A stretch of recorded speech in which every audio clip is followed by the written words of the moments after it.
Good morning, student. Now in next class we are discuss about the calculation of number of atoms of the unit cell.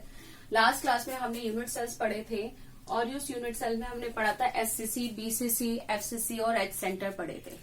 अब देखो ये आता है, ये topic बहुत important है क्योंकि इसके ऊपर आते हैं न्यूमेरिकल्स. इसमें हम करेंगे कि जब हमारे कोई भी सेल के एटम्स, आयंस, मॉलिक्यूल्स कहाँ प्रेजेंट होते हैं, कॉर्नर्स पे प्रेजेंट होते हैं, तो किस तरीके से उनकी कैलकुलेशन की जाती है, उनका टोटल नंबर कितना होता है. आप किसी भी क्रिस्टल की जब फॉर्मेशन होती है तो उस क्रिस्टल की फॉर्मेशन के टाइम पे उसके एटम साइंस को एक पार्टिकुलर अरेंजमेंट के अकॉर्डिंग अरेंज किया जाता है. आप पढ़ भी चुके हो कि क्रिस्टलाइन सॉलिड्स जो होते हैं उसके एटम, आयंस और मॉलिक्यूल्स जो है वो पार्टिकुलरली अरेंज होते हैं.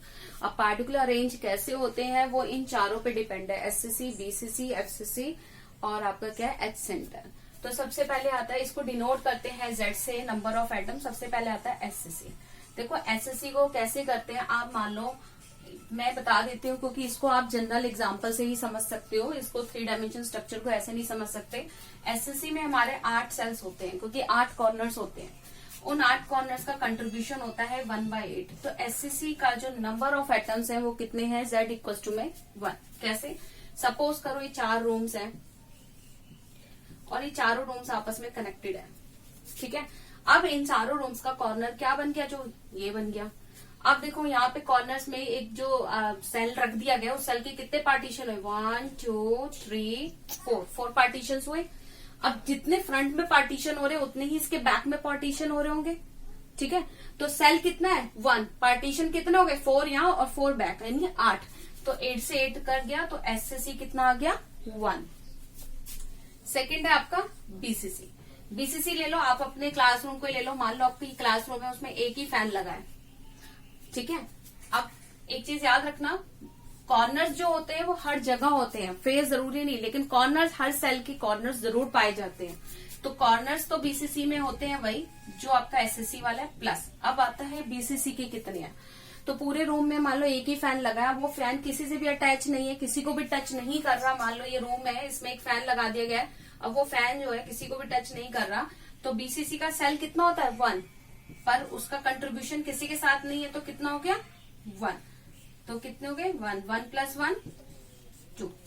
तो बीसीसी क्या है, नंबर ऑफ एटम्स कितने होते हैं 2. नेक्स्ट आता है आपका एफसीसी. एफसीसी में 8 तो कॉर्नर्स होते हैं और उसमें फेसेस होते हैं 6. कैसे, इसको कट करो तो एफसीसी आपका पाया जाता है 4. अब कैसे 4 होता है, मान लो ये आपका एक यूनिट सेल है, इसमें क्या है 8 कॉर्नर्स है, 1 2 3 4 5 6 7 8. ठीक है, अब हम एफसीसी पढ़ रहे हैं. एफसीसी एक फेस ये, एक फेस ये, एक ये. तो एफसीसी कितने हैं आपके, डॉटेड, डार्क डॉटेड कितनी है एफसीसी आपके 6 है. ठीक है, यही थे हमारे पास. अब देखो एफसीसी के कंट्रीब्यूशन कैसे आए 1/2. मान लो आपके पास 2 रूम्स है और वो 2 रूम्स इस तरीके से ज्वाइंट है, मतलब इस तरीके से, ये मतलब ऐसे ही ज्वाइंट है, इस तरीके से ज्वाइंट है. अब इसमें सेल एक रख दिया गया है एफसीसी फेस पे. अब देखो कितने हैं 1 और 2 फेसेस हैं. ठीक है, 1 2 कितने उसके हो गए 2, यानी सेल एक था उसके फेस कितने हैं 1 और 2. तो ये क्या हो गया 1/2. तो इसकी वैल्यू कितनी आ गई 4. नेक्स्ट आता है आपका एच सेंटर. एच सेंटर जो होता है वो होता है आपका 8 × 1/8 का कॉर्नर्स हो गए. बाकी कितने एजेस होते हैं 12. अब 12 का कंट्रीब्यूशन है 4, तो इसके भी टोटल 4 होते हैं. अब कैसे होते हैं, मान लो आपका ये एक यूनिट सेल है,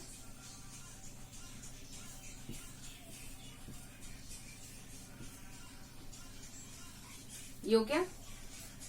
इसी पे इस तरीके से एक और रखा है.